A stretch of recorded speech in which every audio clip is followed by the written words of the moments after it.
Vous êtes victime d'un accident de travail ou d'une maladie professionnelle? Tout d'abord, sachez que vous n'êtes pas seul. L'Alliance de la fonction publique du Canada, votre syndicat, est là pour vous aider si vous êtes victime d'un accident de travail ou d'une maladie professionnelle. Nous avons une équipe épatante de plaideurs pour vous représenter auprès de la Commission des normes de l'équité, de la santé et de la sécurité du travail, la CNESST, et du Tribunal administratif du travail. Si votre dossier est refusé, ne vous inquiétez pas, nous allons vous épauler. Voici les 10 étapes à suivre si vous êtes victime d'un accident de travail ou d'une maladie professionnelle. Votre premier réflexe doit être de contacter votre syndicat et d'en avertir votre employeur.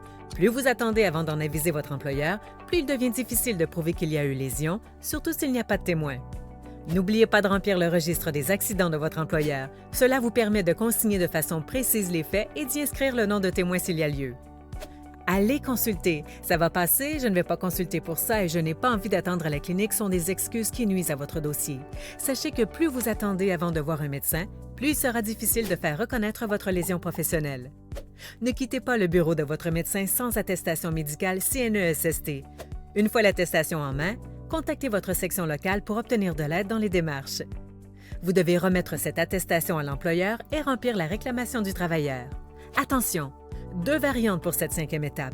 Si vous êtes agent et agente de l'État, vous devez remettre votre réclamation du travailleur à votre employeur qui l'acheminera au Service fédéral d'indemnisation qui ensuite la fera parvenir à la CNESST. C'est une règle obligatoire. Sinon, pour les membres qui sont sous compétence provinciale ou juridiction fédérale sans être agent et agente de l'État, vous pouvez transmettre directement à la CNESST votre réclamation du travailleur. Rassemblez tous les renseignements et documents pertinents. Il peut s'agir d'informations médicales, de photos ou de vidéos de votre poste de travail, de courriel, etc. Éventuellement, la CNESST prendra contact avec vous pour obtenir plus d'informations. Prenez note que tout ce que vous direz sera versé au dossier. Si vous n'avez pas en main tous les éléments pour répondre adéquatement, mieux vaut reporter l'appel. Par la suite, vous recevrez une décision de la CNESST. En cas de refus, contactez la FPC. On vous fournira un formulaire pour demander la révision de la décision. Soyez vigilants parce que vous avez 30 jours civils pour contester cette décision à partir du moment où vous recevez le refus. Ce délai doit absolument être respecté.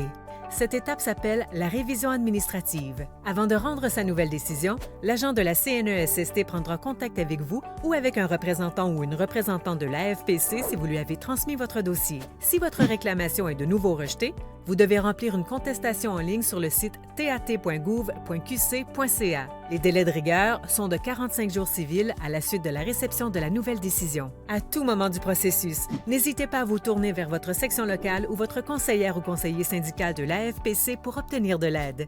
L'entraide et la solidarité sont nos remèdes pour vous permettre d'aller mieux.